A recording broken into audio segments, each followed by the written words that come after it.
It is December 7th, 1776. George Washington and his Continental Army are at the end of a long retreat. With the British in pursuit, they gather all available boats and escape across the Delaware River from Trenton into Pennsylvania. The painter Charles Willson Peale describes a scene of unimaginable misery. The sick and half-naked veterans of the long retreat streamed past. I thought it the most hellish scene I have ever beheld. Washington's army has been on the run for 3 weeks. Perhaps army is the wrong term. There are just a few thousand soldiers, starving, demoralized, on the brink of defeat. It was a moment when the leaders on both sides thought that the revolution had been defeated. Most of the British leaders believed that. Washington believed it. The struggle for independence from Great Britain seems near an end. Along with it, the lofty ideals of liberty and freedom. Washington himself harbors no illusions. 10 days more will put an end to the existence of our army. In fact, 10 days will change the war and the world. 10 crucial days in and around Trenton and Princeton, when George Washington and his army alter the course of history. These 10 days in which Washington reversed the slide towards defeat and collapse are 10 of the most important days in the history of the world.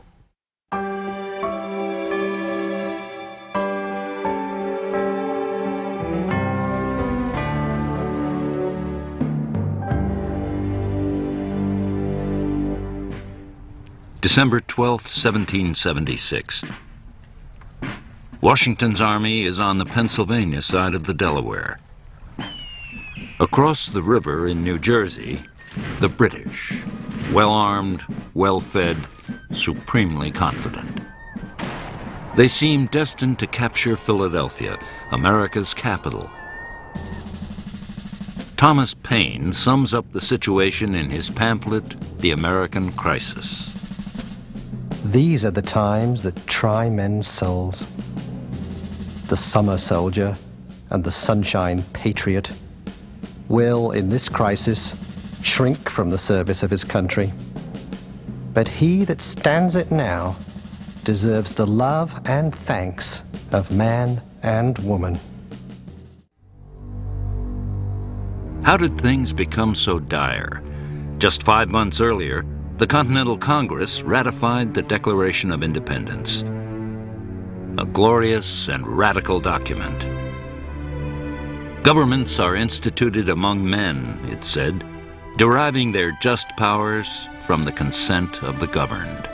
That was 5 months ago. It seems like 5 years. For the Declaration of Independence was also a declaration of war against the most powerful nation on earth. British forces soon began arriving by the tens of thousands. Professional soldiers carried on magnificent sailing ships in a display of immense power.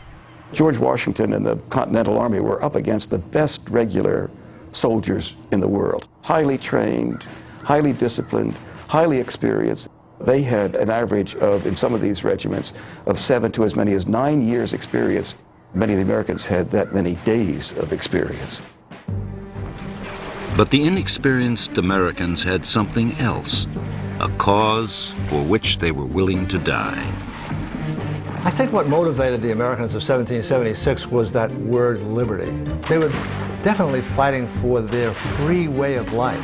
I don't think enough Americans realized that in 1776 the Americans had been in America for 150 years and they had a free society. From their viewpoint, the British were trying to take it away from them, and that was a very, very infuriating and alarming thought. And this is what really animated them to fight.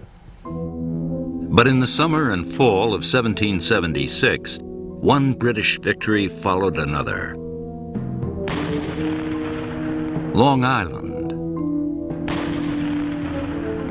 Kips Bay, Harlem Heights,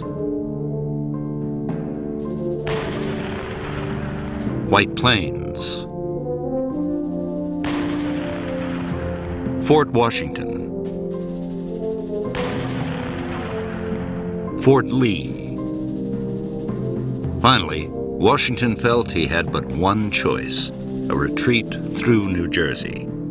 As they went through Newark, George Washington asked that young lieutenant of infantry, James Monroe, to stand by the side of the road and count the troops. They'd started with about 35,000 men in August, and he counted 3,000 men. They'd lost 90% of their command. Girls will advance! March! In pursuit, 10,000 troops under British General Cornwallis, who likened this to a fox hunt. Washington, of course, was the fox. The British were joined by Hessians, professional German soldiers, and New Jersey citizens who remained loyal to King George. The Germans were mercenaries, so they had been hired by the British, and plunder was what they were in the war for. So they ruthlessly looted every town they came through, and their officers did nothing to stop them. Some British regiments behaved almost as badly. So now it is December. Washington and his army have set up camp on the Pennsylvania side of the Delaware River, which is perhaps Washington's greatest ally. The Delaware now parts the two armies, and nothing hinders the passage of the enemy but want of boats, which we have been lucky enough to secure. December 13th, 1776. The Americans get lucky. Across the river, British General William Howe decides to suspend operations for the winter. He leaves for New York. Trenton is secured by a force of 1,500, mostly Hessians, and throughout New Jersey, the British have a chain of towns firmly under their control. To the left. Meanwhile, Washington faces still another threat. Many of his troops' enlistments will expire on New Year's Day. Our only dependence now is upon the speedy enlistment of a new army. If this fails, I think the game is pretty near up. A bold stroke is required, and the Americans devise a plan. They will cross the Delaware and attack the Hessians in Trenton. A dramatic crossing is set for December 25th, Christmas night of 1776. Christmas Day at night is the time fixed upon for our attempt on Trenton. Necessity, dire necessity, must justify any attempt. General Washington scribbles 3 words that will become the Army's rallying cry: victory or death. At one point, just on the eve of the Battle of Trenton, he said, "I cannot believe so good a cause will fail." And that was, I think that was a marvelous statement of what was animating him. Christmas Day, 1776. The wind is howling, the Delaware choked with sheets of ice. Other crossings are also planned south of Trenton. They fail when the treacherous weather and ice-clogged river make crossing impossible.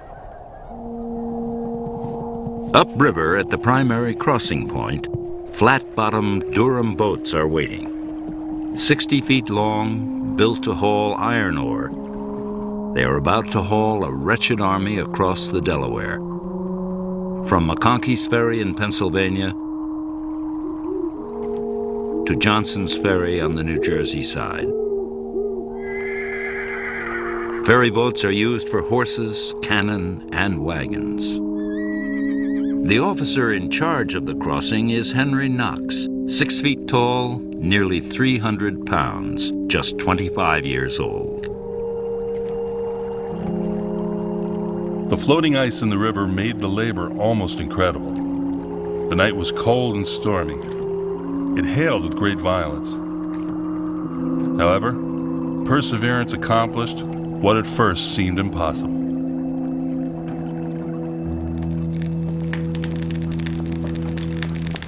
Washington's army includes 16-year-old John Greenwood, who later wrote about the ordeal. It rained, hailed, snowed, and froze. When I turned my face to the fire, my back would be freezing. However, by turning myself round and round, I kept myself from perishing.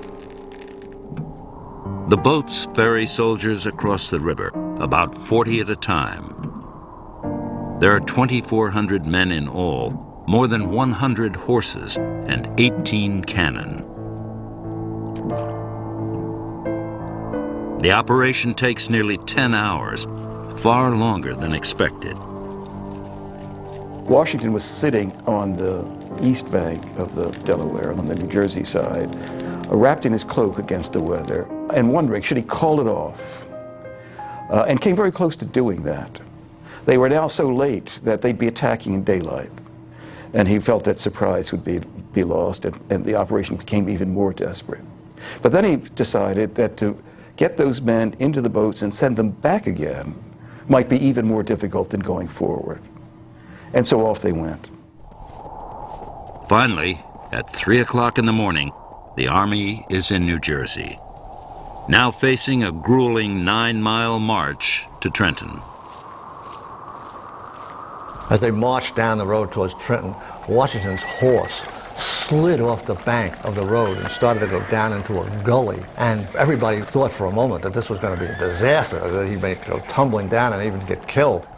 And instead, with those huge long arms of his, he grabbed the horse's reins and literally dragged it back on the road. You know, it just turned its head and got it back on that road.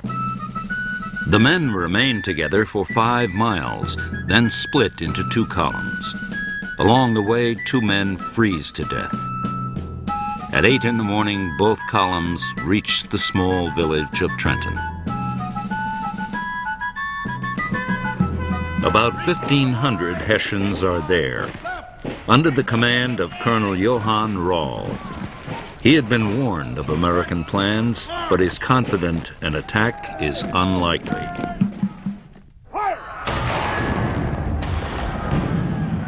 Then, the unlikely attack begins. We got within 200 yards of about 300 or 400 Hessians. Orders were given to charge bayonets and rush on we did. Before they had time to reload, we were within 3 feet of them when they broke, and ran like so many frightened devils. Colonel Rall is shot and mortally wounded.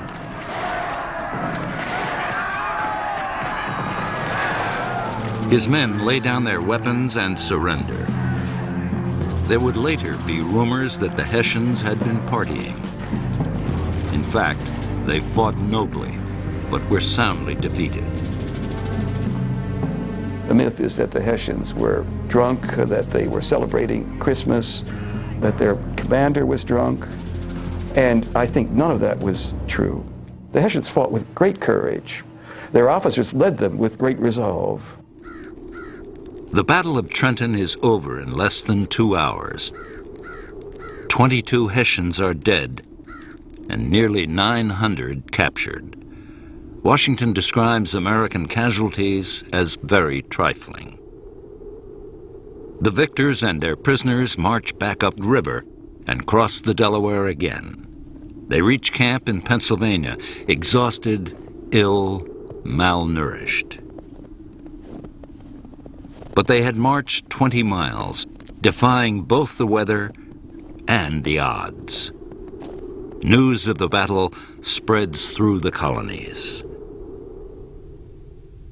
It really suddenly gave them a new sense of the possibility of a revolution that many of them thought had been lost. And the word began to spread. Now they saw that there was an army that had looked the enemy in the face and won. And this just gave a huge surge of courage. And it also really shook the other side. It gave them a sense that suddenly this was a much tougher proposition. The news also reaches the British and General Howe. The unfortunate and untimely defeat at Trenton has thrown us farther back from the great encouragement it has given to the rebels. Howe orders General Cornwallis to return to New Jersey with 8,000 men. Meanwhile, Washington convenes a war council with his top aides.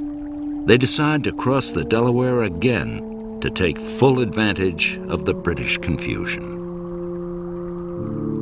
The weather has gotten even worse. Bitter cold, deep snow. The Delaware has nearly frozen over, making another crossing even more difficult than the first. But in the final days of 1776, Washington's army again makes its way across the Delaware into New Jersey. Many enlistments will expire at the end of the year, and Washington implores his men to stay. My brave fellows, your country is at stake. Your wives, your houses, and all that you hold dear. You have worn yourselves out with fatigues and hardships, but we know not how to spare you. If you will consent to stay 1 month longer, you will render that service to the cause of liberty and to your country which you probably can never do under any other circumstances. The present is emphatically the crisis, which is to decide our destiny. December 30th, 1776. Washington and his army are in Trenton, where they had defeated the Hessians just 4 days earlier. They expect to be attacked from the north. 10 miles up the road, thousands of British and Hessian troops are gathering in Princeton, preparing to march to Trenton. Washington positions some of his men halfway between Trenton and Princeton. Their assignment is to delay the inevitable British advance. Back in Trenton, Washington's forces are ready. January 2nd, 1777. The rebels' newfound confidence is about to be tested. General Cornwallis and a massive force are marching toward Trenton, eager for an all-out battle.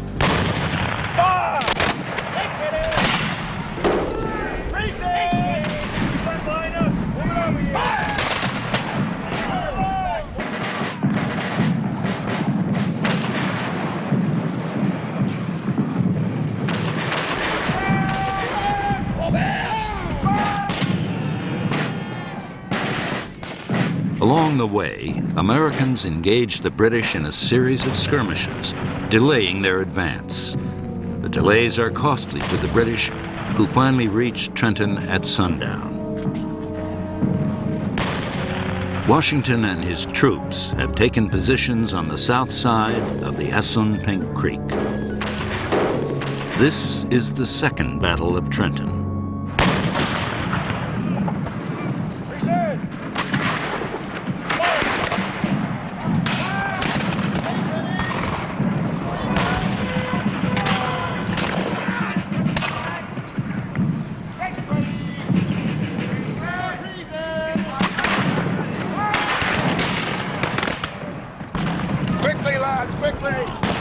Three times the British attack the Assunpink Creek Bridge. 3 times they are repelled, taking heavy casualties. One American soldier later described the carnage. Their dead bodies lay thicker and closer together than I ever beheld sheaves of wheat lying in a field which the reapers had just passed.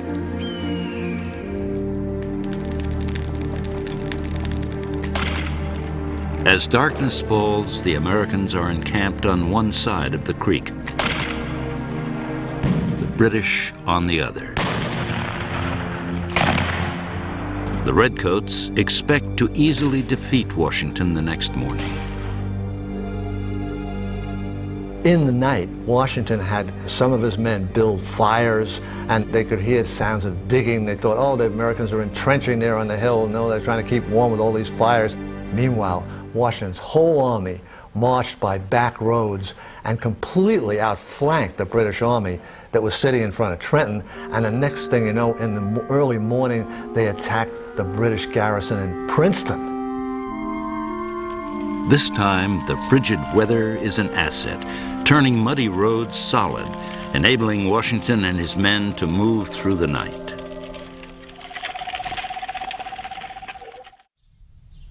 It is dawn, January 3rd. American General Nathaniel Greene is leading his troops on Quaker Road, heading north to Princeton. A mile and a half from town, they encounter British troops heading south.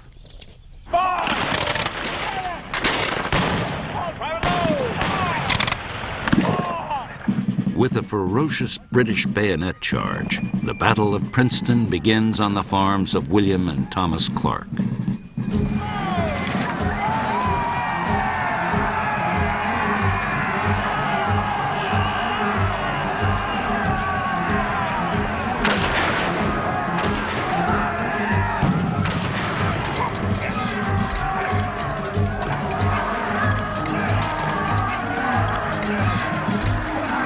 American General Hugh Mercer is stabbed with a bayonet 7 times and will die 9 days later. In the midst of the chaos, Washington arrives with reinforcements and inspiration.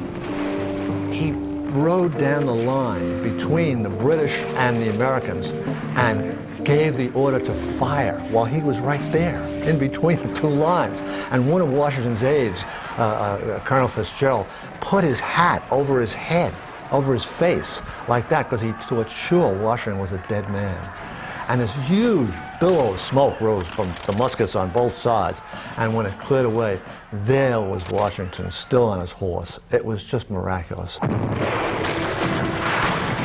The Battle of Princeton is another stunning American victory, another cause for hope. General Nathaniel Greene wrote about the startling turn of events. The two late actions at Trenton and Princeton have put a very different face upon affairs.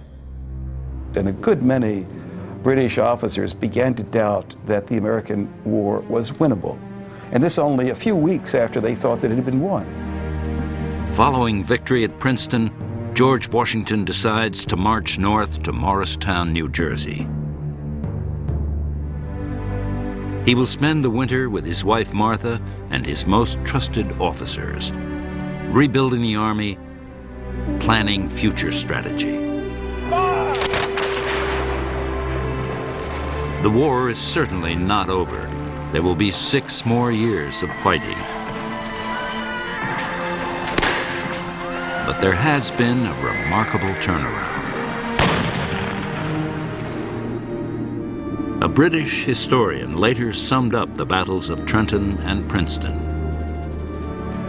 It may be doubted, he wrote, whether so small a number of men ever employed so short a space of time with greater and more lasting effects upon the history of the world.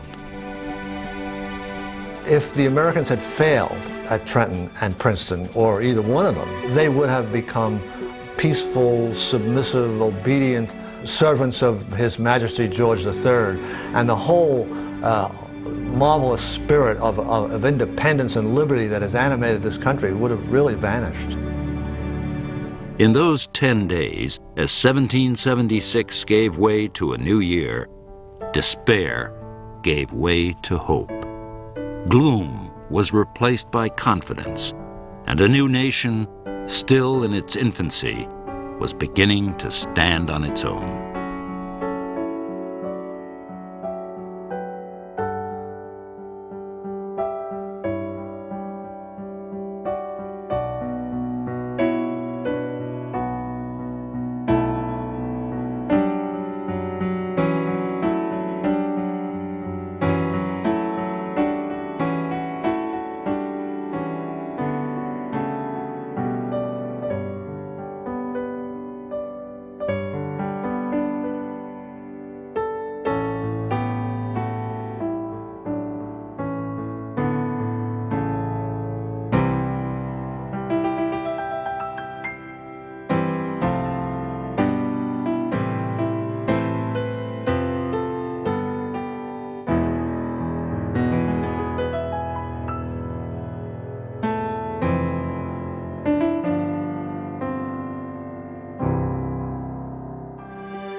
36 years ago, when we first started this organization, the first week that I was on board here at New Jersey Network, I was asked to go to a history seminar with John Cunningham. And within an hour or half an hour, whatever it might have taken me to catch on that New Jersey was quite a place to film the history of the American Revolution, and that there were so many sites and events that took place here. And the big one, of course, was the 10 crucial days. I had never heard of it at that point. We all know about Washington crossing the Delaware at Christmas. But what happened after that, nobody quite knew. And I found out very quickly that there's a great story to be told. Then the bicentennial came along, and we started thinking about programs. And I said at that time, let's do a 10 crucial days. Well, they came back and said, yeah, that's a great idea, but we need to tell a total New Jersey story. So we want you to do an hour documentary about the whole war in New Jersey at that time. So we did Crossroads to Victory, which has been very, very successful through the years. But the 10 crucial days seeds were planted 36 years ago, and I knew that someplace along the line it had to be told. 2 years ago, we actually said, okay, we're going to do this thing. The park system put together an advisory committee for me, and we spent many hours talking about what we want to do, why we want to do it, who the audience is going to be, and carefully worked out a presentation that would last 25 minutes on the screen. And then we planned to use last winter as the environment for the first battle scenes and so on. And we spent the winter setting up to do that, getting people and battles and scripts and fighting with consultants and so on. I said, oh boy, what did I get myself into? I know it's going to be hard work. And I was right. It's not an easy project. You're dealing with, maybe 400 or 500 troops and their commanders and all of this over a period of time and all the other people. It was depressing at first. I thought, why did I do this? It's going to be tough to do. But as soon as I got into it and everything started to click, I found it was very, very satisfying. And I'm still working on it, so we don't know the results of it all, but I think I'll be very pleased with the end result, and so will everyone else.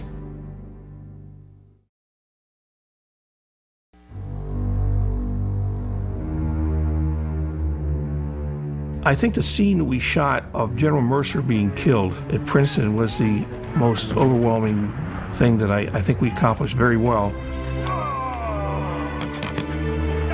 Bloody rebel general! And that I found great satisfaction in doing and working with the people. And action. Perfect. I happened to be fortunate enough to have a British unit that were really nice guys, and they understood what I was trying to do. Together, we created a scene that really worked nicely for the viewer and for us too. So I think that's one of the more memorable scenes that we actually worked on.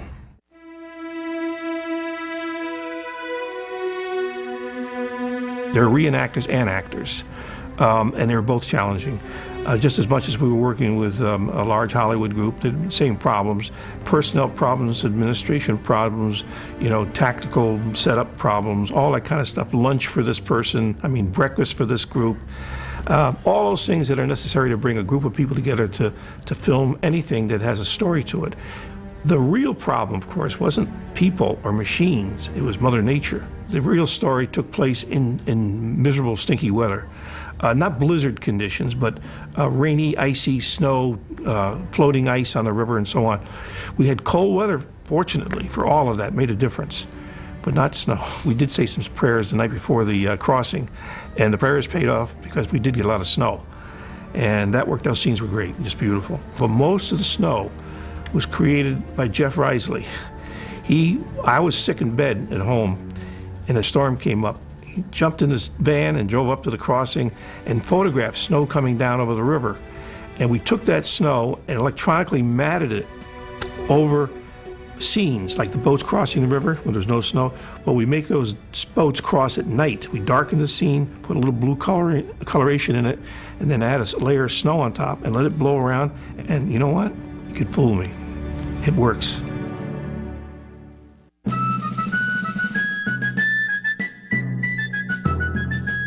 Think of yourself as a writer. You select words, you put them into sentences, paragraphs, chapters.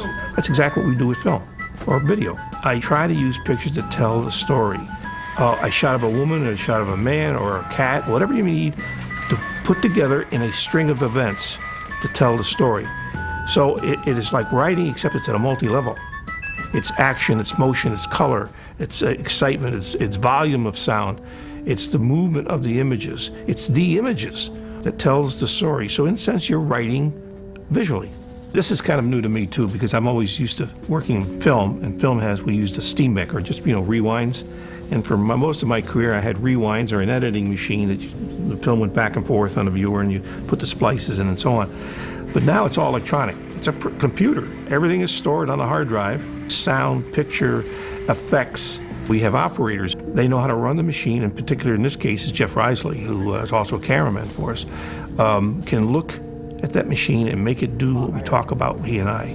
The process is just wonderful. It really is a great way of making image and sound, and not get frustrated and where you have to wait for weeks to get the film back from the lab and all that kind of stuff. Now, there's no doubt there are problems. Sometimes it crashes and you lose a lot of material, but not nearly like it used to be working on a Steenbeck.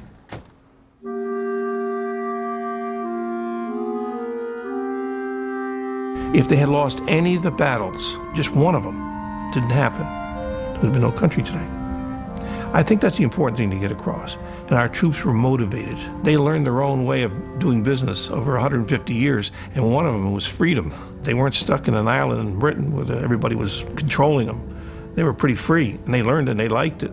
So when the time came, they defended it. Be proud of all those people who suffered and died and were miserable in that cold, nasty weather, who went the full extent of their lives to make it happen.